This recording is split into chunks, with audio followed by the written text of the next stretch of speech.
Welcome back to How to Souls. My name is Rach and today we're going to continue with our walkthrough of Dark Souls 3. Last time we tackled and defeated the catacombs of Karthus, and as High Lord Walnir did fall near, we were then able to proceed to Irithyll of the Boreal Valley, should we wish. But if you recall, when we broke this bridge here, I did point out that down here is an optional area, the Smouldering Lake, and that's where we're going to be going today. So it is optional, so you can skip it if you like, but we're not going to skip it. We're going to do it. Down here you do have, I was going to say an old demon king, a stray demon, and this is a mimic. So what you can actually do is encourage the stray demon to create some kind of a turf war. It's something like something out of Monster Hunter. If you get the demon to hit the mimic instead of course, yourself, the mimic will then be like, square goes. Or he might also come for you. Like, yeah, that's the thing. You have more aggro than the stray demon, apparently. But yeah, you can sort of like guide him over here. And at least then, if they're fighting each other, it's free damage. Like, there you go. We got a hit on him. Yeah, okay, stray demon takes out the mimic pretty quickly. But we just got to sit and watch. We didn't have to do anything. There are a few skeletons down here as well, so you will want to be aware. Obviously, if they have glowing eyes, they will resurrect. We said that in the last episode. Obviously, there is friendly fire between the skeletons and the stray demon, so you can use that to your advantage too. When he falls, we get a bunch of souls, and we get Soul of a Demon, which, I don't know, just makes me nice and nostalgic for demon souls, funnily enough. Yes, so skeletons, be aware.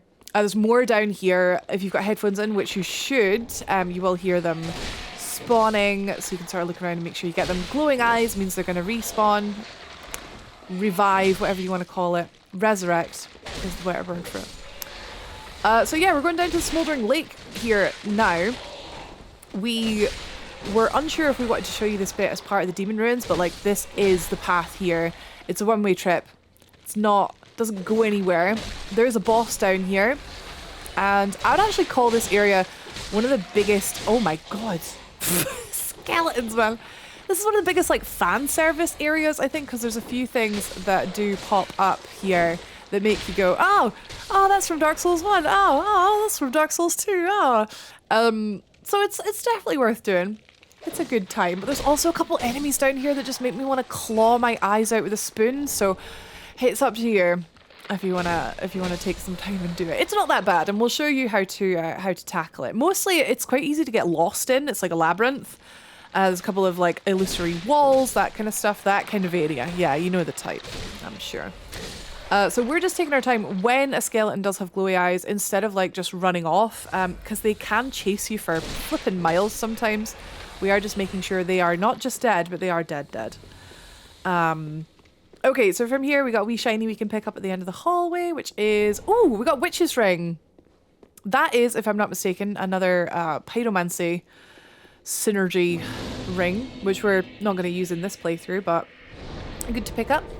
And a wee blindfold as well. Right, here we are, just at the entrance to the Smouldering Lake. This area kind of has like two parts to it. So before we go into the main part of it, I will just show you around sort of the outside, the lake itself. Your main obstacles here are, there's a giant ballista right behind you up on the cliff that will be shooting at you constantly. You can hear it. It's got surprisingly good aim. So always make sure you're always moving or hiding behind a tree. Your next big obstacle is this giant flippin' long boy, and he's quite difficult to fight fairly, so we're not going to fight him fairly. The ballista can shoot him, and that is how we're planning on taking him down, but we need to get to the right spot. So if you get past him like so and you head towards this ridge here, there are some like little rocks jutting out of the ridge. If you position yourself sort of like here, so you've got a rock to your right, and you've got a rock just above you, the ballista is still going to be shooting at you. There you go, but it's going to hit the serpent instead. Perfect. There's a bit of like a theory in the Souls community that this long boy is Solaire reincarnated. Personally, I don't see it, but you guys, you believe what you want to believe. So Solaire is trying his best to fight the ballista, but there's a bit of a range issue there, mate. Just a couple more hits and he'll go down. You can fight him normally, you can jump in and try and get the killing blow. Just bear in mind though, like you're gonna have to deal with the ballista arrows and with the serpent. So let's just sit here. If we don't mind doing a bit of cheese, we'll sit here. Grab the lightning stake and more importantly the undead bone shard.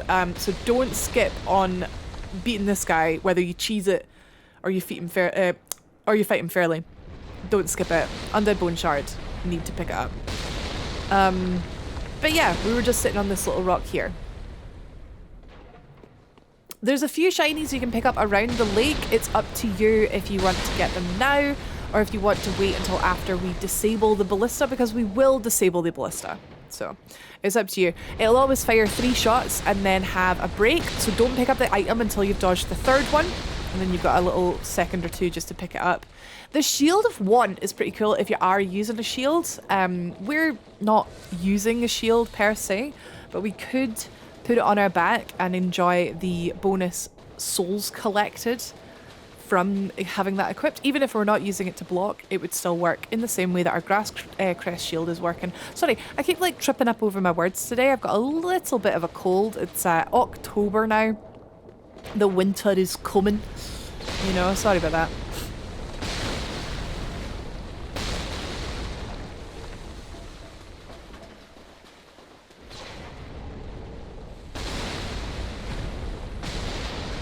There is just one more thing we are going to pick up that we need the ballista for, and that is if we head over to these little ruins here, we get the ballista to destroy them, and then we're free to pick up the speckled stone plate ring, which will be very useful. It's a resistances ring, so it's worth picking that up while the ballista is shooting you.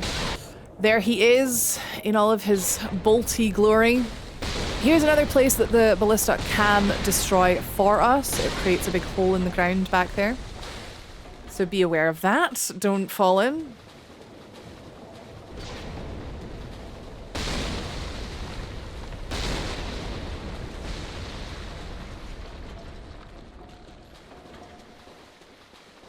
In this cave here, there is a crystal lizard, so make sure you just quickly get him down, get our twinkling titanite. There's another one up ahead.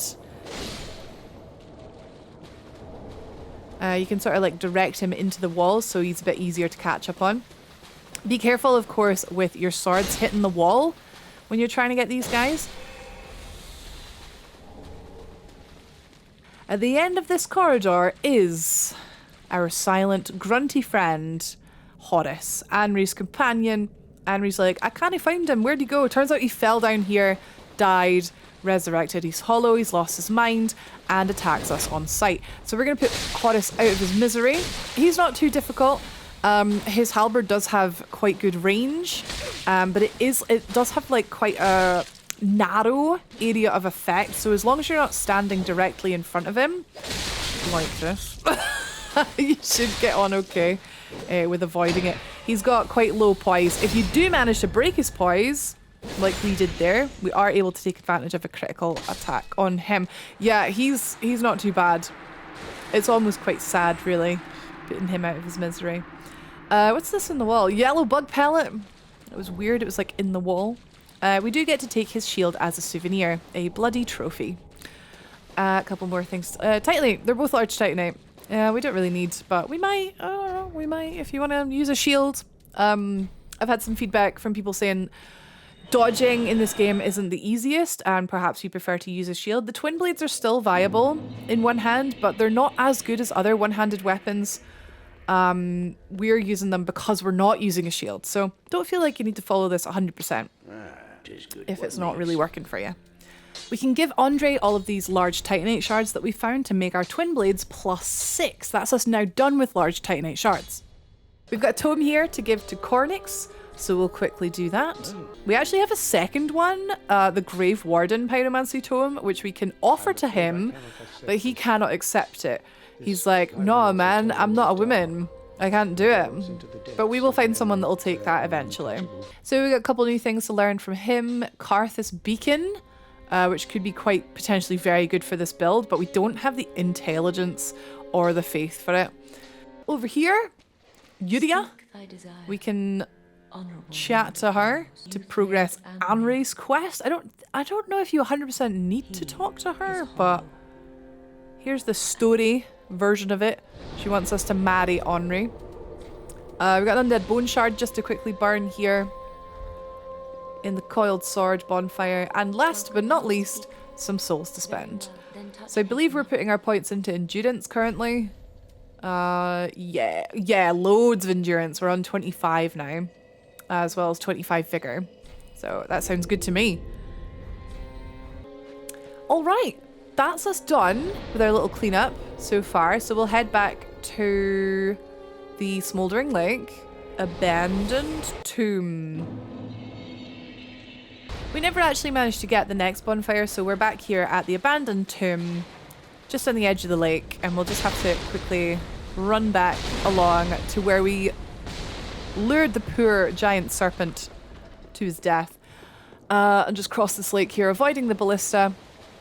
Inside this cave on the right here is our next bonfire, sort of like the start of this inner part of the area, the main part of the area. That fog wall there on the left, that is the boss, so you can go and do him whenever you like, but we're going to tackle the area first and then do the boss after. Just on the edge here we can pick up another large titanite shard, but we are done with those now, on our twin blades anyway. And here's the bonfire. Nice. Okay. So now into the meat of the area. We've done the veg, I guess. Now we're on the meat.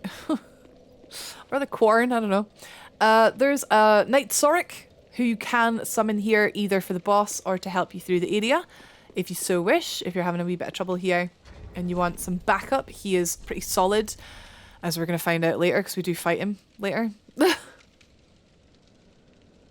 We're going to go ahead and put some red bug pellets on our bars. These are fire defense items, so you can use these whenever you know you're going to take a chunk of fire damage, which is most of this area.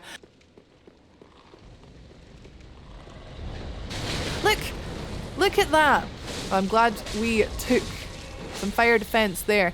It's very hard to avoid all damage in this area. You're going to take quite a lot of damage from a lot of sources, as well as lava. So red bug pellets are pretty useful. There's an ember to pick up here. Oh, he dropped a titanite shard. Useless. These sort of like pyromancy goat men, they summon like fire orbs, and then those orbs will shoot fire at you. But there's lots of pillars here. Oh, definitely just run into this and try and take out one of them as fast as you can. The one in the back with the poison, it's not such a big deal because he'll always tend to hang back. So we can lure this one out the poison and take care of him. And then there's only the poison one left. There is a patrol though with the spear. God, that was like 5 of them. 4 of them. Felt like 5 of them. But yeah, if you can get the jump on them, get one down ASAP, that does work. What was I saying about the fireballs? Yeah, they will just hang back. Don't be afraid to use all the pillars around you. Use break line of sight so they can't hit you with their fireballs. That guy was just kicking back, relaxing, maxing all cool. And we ambushed him. I don't really blame him for being pissed. My god, right. Our health is really high. Narrowly avoided a jump attack. Oh my god. Yeah, these are vastly leveled up versions of the ones that we fought in the Farron Keep swamp, for sure. Actually surprising how much damage they do. Do not underestimate anything in this area. Whoa, we were really close to getting hit by a slime there. Sheesh, careful. I reckon if we stopped to pick up the item, it would have landed on our heads, but luckily we knew it was coming, right? Right? We didn't forget about that slime, right? Okay, we're not going to go down that hole because it's death. We're going to go back, and there is a staircase just here we can go down. Much safer. Much nicer. Or there's one round here we can take as well. 6 and 2 3s, really, but we'll head down this one. Another red bug pellet just to top up our fire defense. Yeah, these orbs, I believe you can shoot them with a bow and arrow, and that gets rid of them, but you leave yourself really wide open while you're like aiming for them. So it's not a great time. So we've gone for this one in the back while there is a ranged one shooting at us in the back. But because we took the red bug pellet, we can just take the damage and make sure we get this big one down before then going back to the other one. It's one of those kind of risky tactics that like it works, but I feel like I'm recommending you guys like, hey, we're just gonna go over here and just not worry about taking damage for a bit. We're just gonna eat some fireballs for a bit. Sometimes that is the tactic though. Like sometimes if you play too cautiously, it ends up being more dangerous. There are definitely situations where you can just eat attacks for sure. I mentioned about this being a fan servicey area. We have lots of dead things here. We've got dead stray demons, asylum demons. We've got dead Capra demons, dead Tauros demons. Like it's all like Dark Souls 1 enemies. With an undead bone shard here in the corner. Another one. So don't miss that. That was on the body. That was like a cross between body and belly. On the body of a stray demon. And that was on the left. Right, so we came out of that way. And now the other staircase there, as if we'd taken the other staircase. We're heading all the way to the right, first of all. Just where you see this dead Capra demon, just in the corridor. There is an ambush at the very end of this corridor here, so wait for him. You ambush him instead of him ambushing you. That's what we like to do. There he is. Okay, so at the end of the corridor here, there is an illusory wall, as you can see. And a black knight fighting a Gru, so we're just going to leave them to it. See how much damage they can do to each other. Not bad. Not bad, 50%. We can come in and mop up afterwards. So he's got a great axe, which if that does hit you, especially with the two-hand attack, it's going to do mega damage. Luckily, the Black Knights are really easy to backstab, so he goes down with not too much trouble. You can pick up a Black Knight sword here, one of my favourite weapons from Dark Souls 1. Again, the Dark Souls 1 fan service is real. And that's it for this little bit here. So, oh, he dropped a Titanite shard. Nice. Okay, so that was that corridor there. In this one, we got more Gru. Like I said, I think this area is hard mostly because you're kind of like, did I go in that room? Which way was that way again? We are going to die. Spoiler alert, we are going to die a couple times. Oh my god. What did I say earlier about not underestimating anything, by the way? In this area, because you think, oh, it's just those little meatball dragons from Dark Souls 1. Oh, no, they hit hard, man.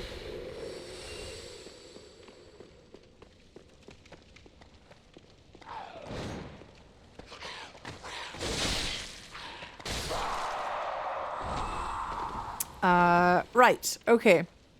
More Grus in this room. You've got a door on the end that has lights, and then you've got over here with the fiery Gru. Oh no, it's a toxic Gru. So we've gone over this way. Then we've got another guy on the end. Beasts all over the shop. Okay, so we're going this way first. Shiny at the end of the corridor. Is there a slime on the ceiling? Nope. Just making sure. And then right here, and then up here. Bonfire. Right. Okay. So, good progress so far. Doing this quite quickly. This guy is horrible for coming into the bonfire room. And remember, if enemies are too close to the bonfire, you can't sit at it. You can't light it. You can't sit at it. So that's that can be an issue. Over here, another illusory wall that you can attack or roll through. So we'll go through, take a left. All these slimes on the ceiling, if you just keep running, they won't land on you. And here we are, back where we were. Near the start of the area, when I was like, no, we're not going over there. So that's how to get there safely, because you can't really make that jump across the gap. That was an Essus flash shard as well, so it's definitely worth coming here. Another charge on our heals, and we are using our heals a lot. Look at it this way, we're using our heals the appropriate amount because we've just found the next bonfire and we've got one heal remaining. So if anything, that proves we have the exact right amount of Estus. But we could always have more, you know? We could always have more. One thing you might find a bit easier, just about fighting in close quarters, corridors, etc., is not locking onto the enemy to make sure you're not like hitting the edge of the walls, and that does tend to work quite well. So that was the start of the area there. That's how it all like sort of loops around. Back to the bonfire room. Right. Okay. Not resting. Oh, probably should have rested. Never mind. It's okay. Okay, so back out round here, through these corridors. We've been through here. The good thing about not resting, obviously, is that things don't respawn. But at least we've lit it, so if we die, we will respawn there. Grab this crystal lizard, grab the chaos gem, if you do want to infuse with chaos. In Dark Souls 1, chaos is like, you do more damage however much humanity you have. That was the hole in the ceiling there that the ballista destroyed for us, so falling down here would have kind of sucked. But I mean, if you did fall down here, there's how to deal with that. You're not too far away from a bonfire. Yeah, chaos used to be like, you do more damage the more humanity you have. I'm not 100% what it does in Dark Souls 3, but I'll put it on the screen now. That was another pyromancy tome. Izalith pyromancy tome, another callback to Dark Souls 1. I told you there'd be a lot. So that was just in this room here. Okay, now straight ahead back out. Back into the bonfire room. I always mix up this, like, run back, this room. I think just because it all looks the same. But we're going to head down the stairs. The door with the lights on it.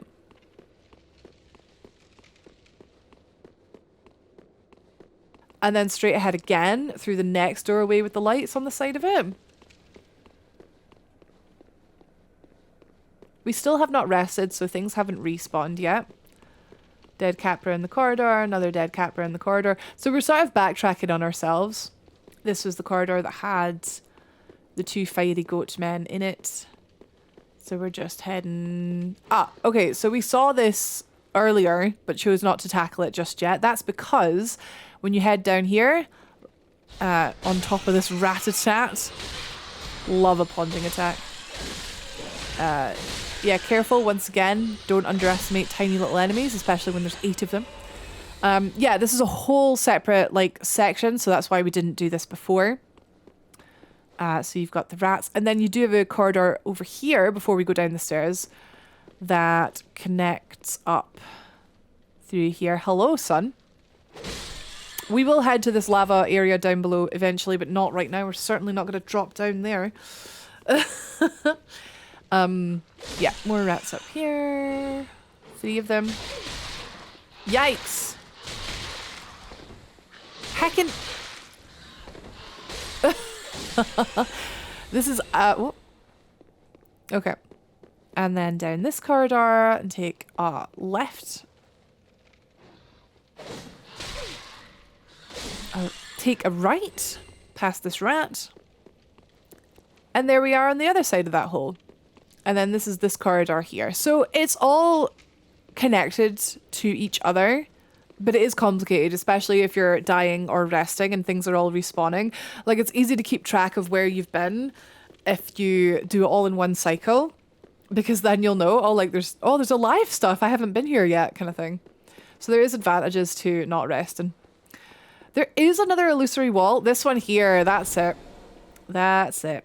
And in this chest, 3 large titanite shards and another illusory wall behind the chest. Down to our favourite enemies from Dark Souls 1. The basilisks. I mean, we did see these in Firelink as well, but they are back for vengeance. Managed to get a plunge on 2 of them. Our bow and arrow's not really doing that much damage, but it's safe damage. Safe damage is good damage. Oh, there's another one. Yeah, just doing our best to stay out of that cloud because petrification is an instant kill.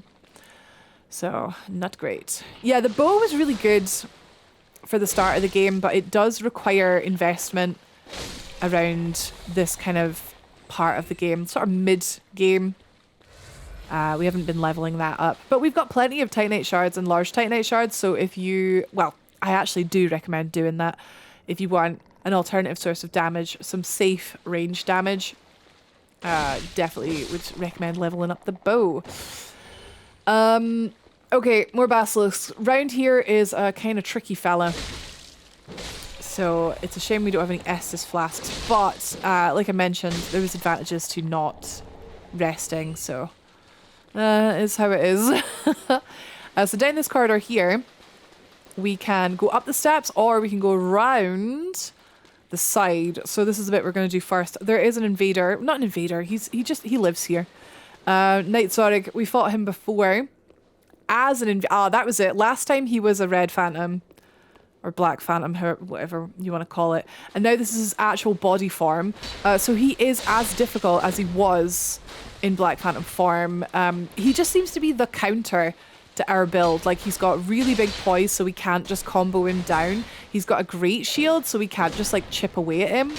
It's a tough one-on-one, this guy. Just try and follow the simple, you know, avoid, hit, especially if he's two-handing, because then he can't block you.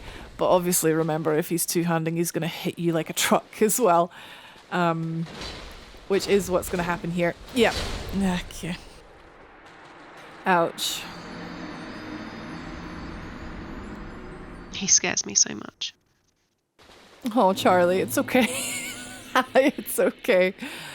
It happens. It happens. And to be fair, we do get him now on the second try, but that was surprising, to be fair. This guy sucks. He's definitely skippable. But not for us, because we don't skip things here. But if you guys can't be bothered, I totally understand. He's a pain in the bum. And does half of our health and damage in one hit. Hi. But luckily, obviously, we've been leveling health, so we'll never get one shot, but 2 mistakes and we're down. Yikes. This is top quality commentary of me just being like, feeling every single blow. You can't even really use your bow and kite him because he's just going to block your arrows.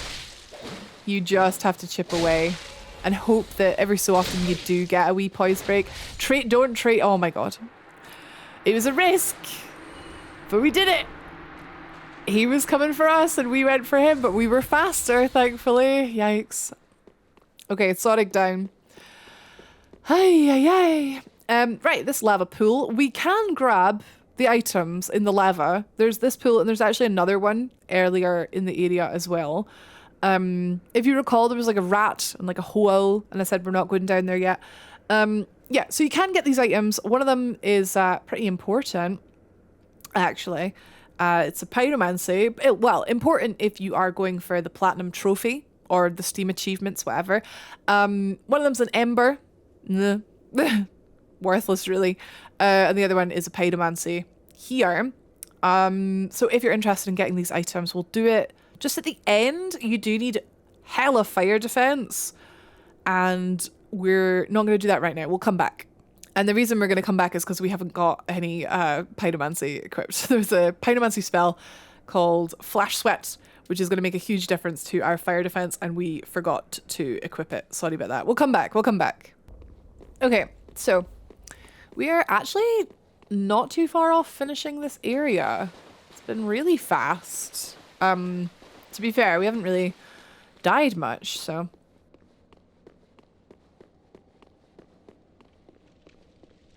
Right, so if you go up the stairs, this heads to the ballista. Down here you can see obviously the lava. Don't recommend falling off here. There's a great sword black knight, which you can sort of cause him to fall off the bridge into the lava. You can take him down that way, but it's kind of tricky. Much easier just to loot him back here where it's a bit safer and fish for backstabs. Like so. And then as he's getting up, way to beat, and then combo him. Oh, down.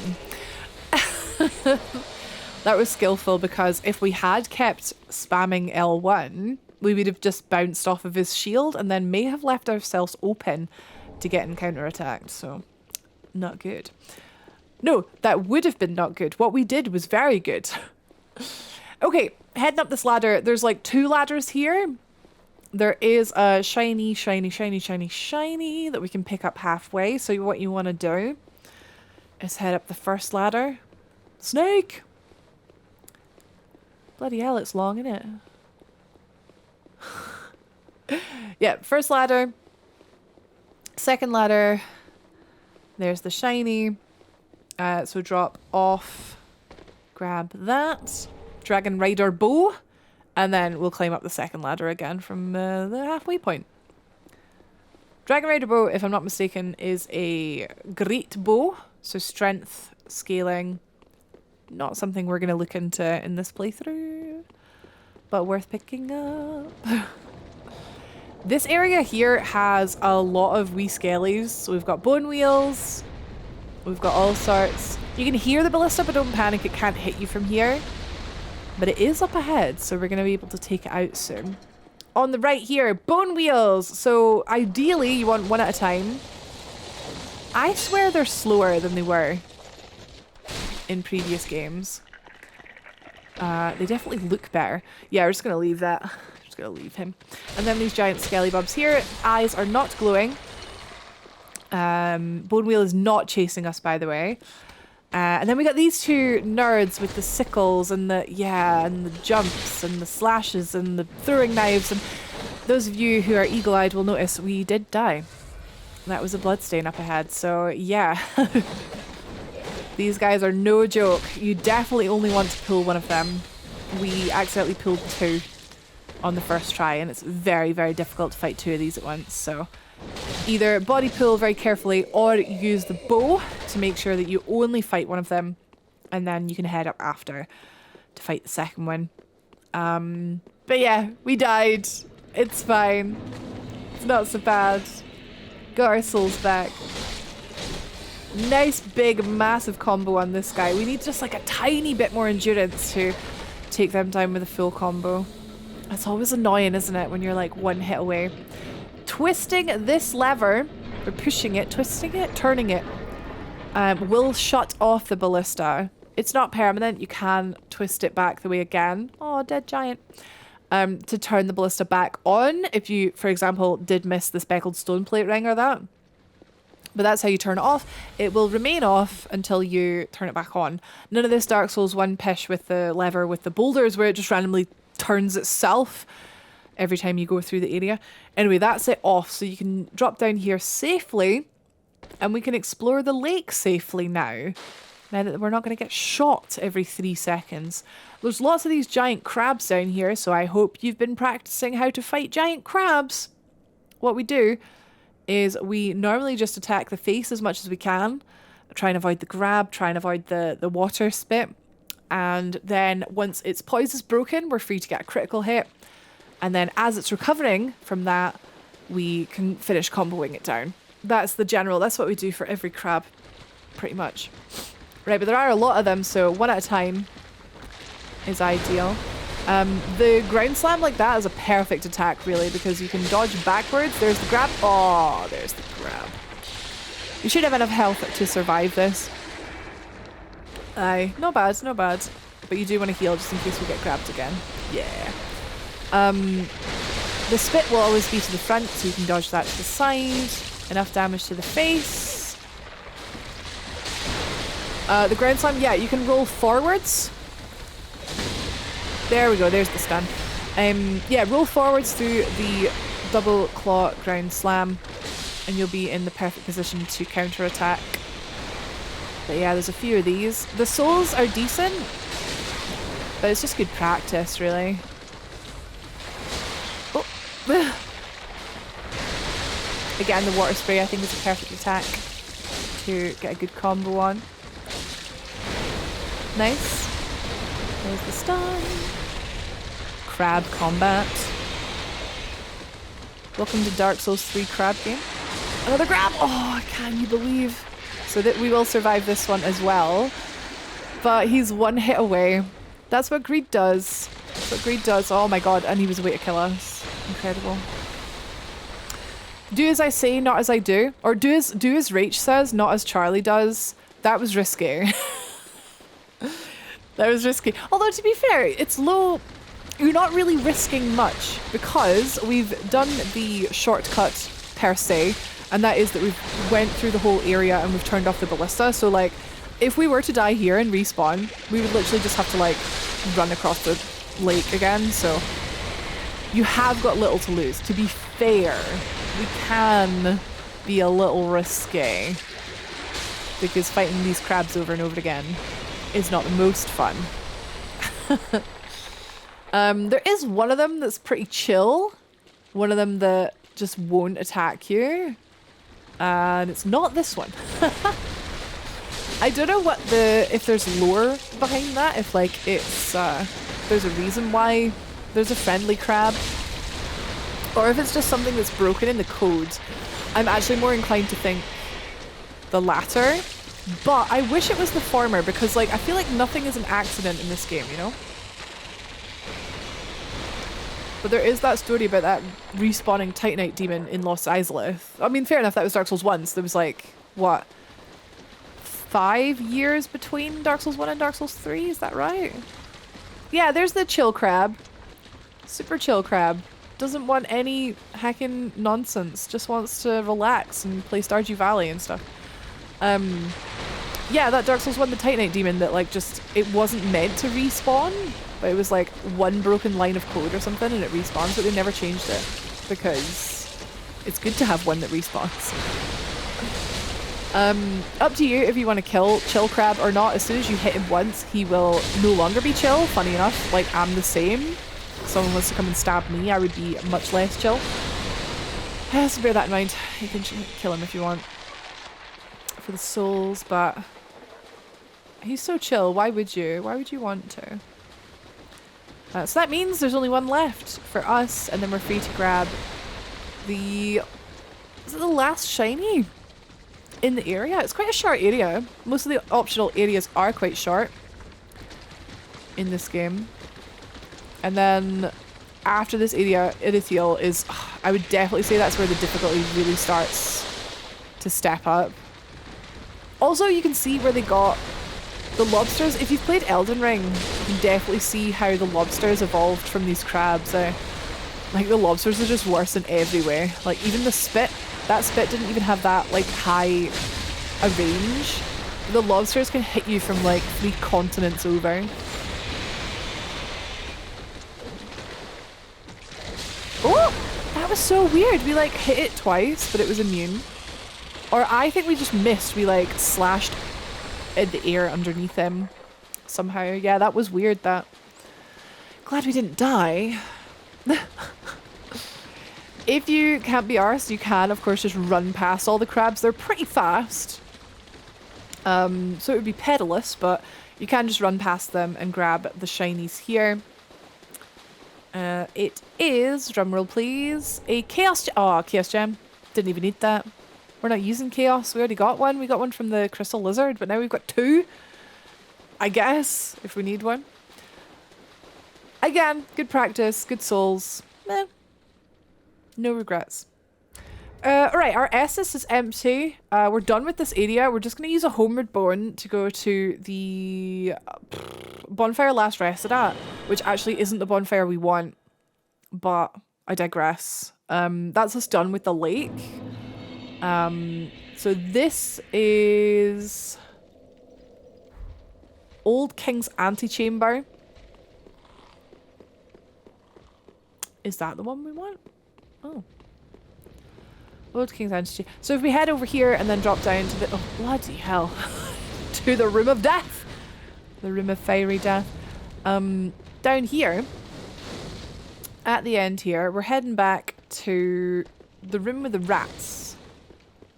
So there's one at the end here if we just turn right. Right, so the room with the 3 rats. Very good.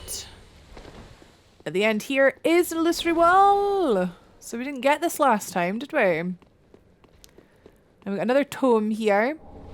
Quilana Pyromancy Tome. Apologies for missing that the first time around. And then this drop down there is to the other room with all the rats.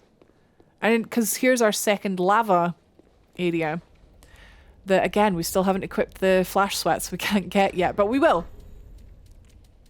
We will. So we'll just head back to the bonfire. Oh, slimes. Slime's coming for me. Oh. Let's go get stuff together to 100% clean out this area. So we've gone back to the shrine. Gonna dump our souls into endurance. We can get 1 level, I think, if my maths are correct. Or can we get 2?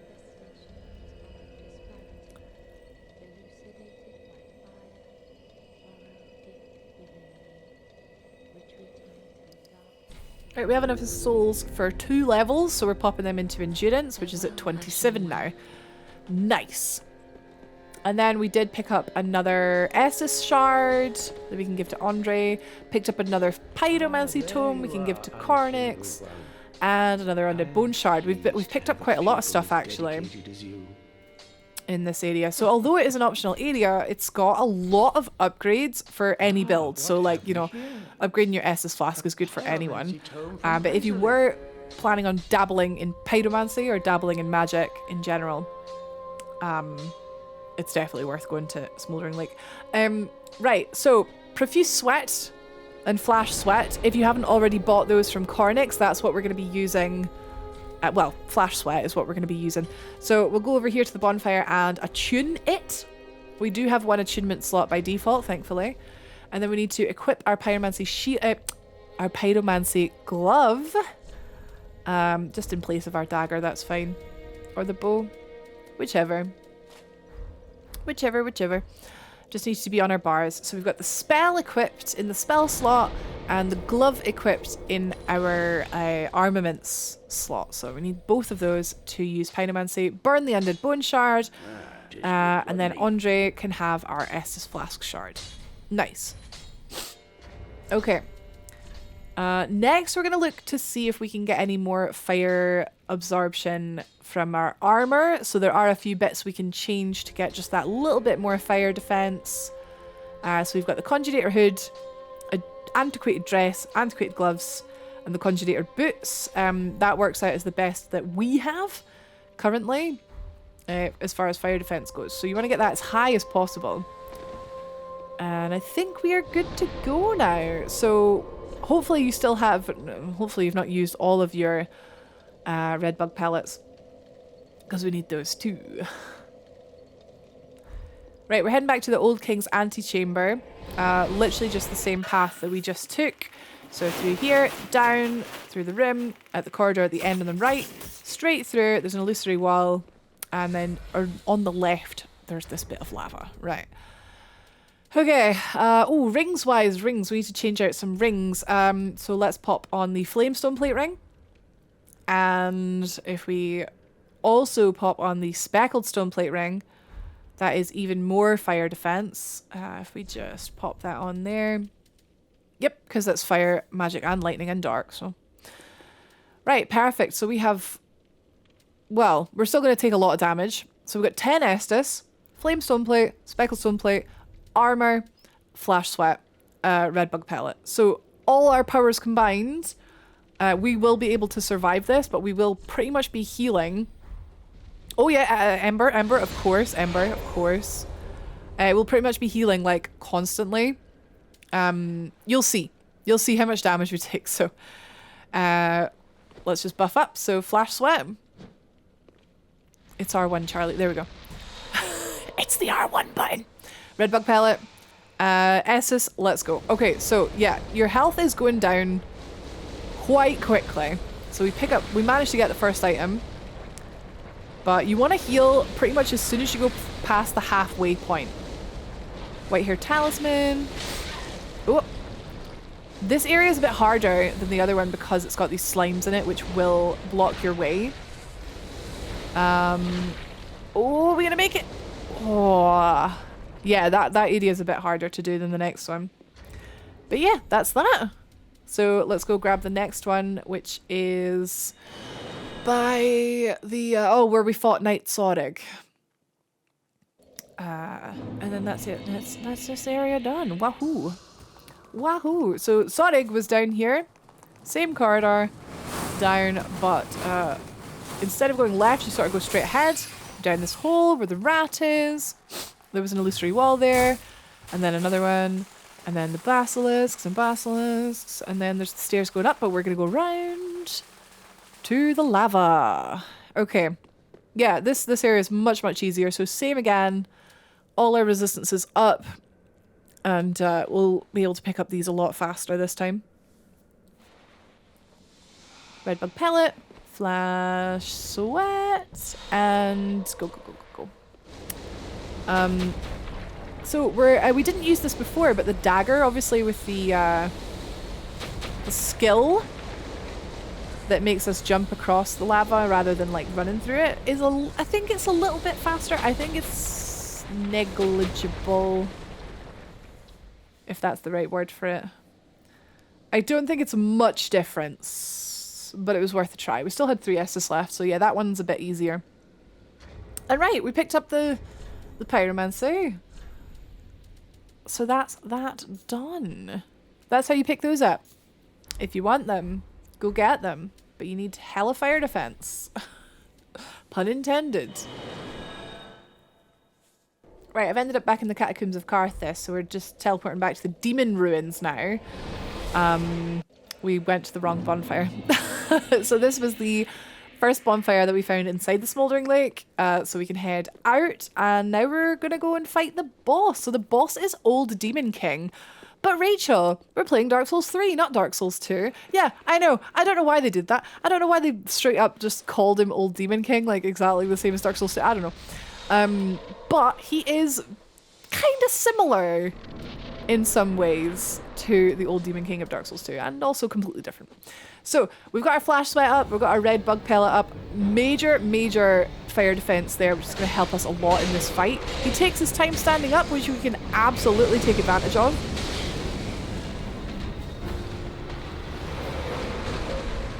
This boss does a lot of fire damage. Pretty much every time he strikes the ground, there's going to be a massive fire AoE that we keep getting caught in just because we are a melee character. And this fire breath as well has crazy reach. So we are going to get hit a lot.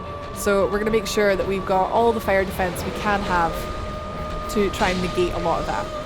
So our plan here is to try and get him into doing a melee attack and then sort of rolling through it and round the back of him to get a couple of hits on his tail. So like so, rolling through, round the side. Oh, there's a follow-up. So get a couple hits in there. If you're kind of round the back to the side of him, he can sort of push you around a little bit so you get away with a little bit more when you attack him from behind. Here is a sort of phase 2 where he ignites and he's now got like a fiery aura, so he's got extra attacks now. It's not just stomping now. So when he does that and he slams the ground with his mace twice, it's a big ring of fire that comes out. So you can roll through that if you have enough iframes, like a light roll, medium roll. Or you can just run away and avoid it. Yep, same again, get round the back. Health's looking pretty low, so we're going to back off. He's got a combustion now as well, for when we're close. Alright, and roll through the melee. Couple hits on the tail. Oh! What we could have done really quickly there was like sort of locked on, so it would have quickly turned the camera around. As you can see, he's hitting us really hard with the physical, but not so much with the fire. Oh, when he raises his mace to the sky, that's when all these fireballs are going to rain down. All you have to do is hide behind one of these big pillars, and then they'll all get blocked by the pillar, thankfully. That's the best way to avoid that. I believe our flash sweat has run out, so we can reapply that. If we go and hide around the pillar, that's a great opportunity while he's casting this. He's channeling that to quickly reapply the flash sweat. Perfect timing. And another red bug pellet, because we had some. Right, get the twin blades back out. Same again. Roll through the melee. Hopefully he doesn't have a follow-up. Oh, he does, so that's going to be a ground AoE. Perfectly dodged. Very good. Raising to the sky again, so we need to run around the side of the big pillar. All these fireballs will track you. So just keep running. There we go. Luckily we have quite high endurance. If we do need to, if there's no pillar nearby, you know, and we do need to run to avoid them all. Whoop. Yeah, it's slow and steady, this one, for sure. So 2 stomps, there's going to be a big ring. You can dodge through the ring. Are we going to try it? Ah, best not to. The fire breath is really hard to dodge through, I think. But luckily we have fire defense. Nice little crotch hit there. Stomp, stomp. Another fire ring coming out. Nice one. And now the breath. Yeah, we got a pillar nearby, thankfully, for this one.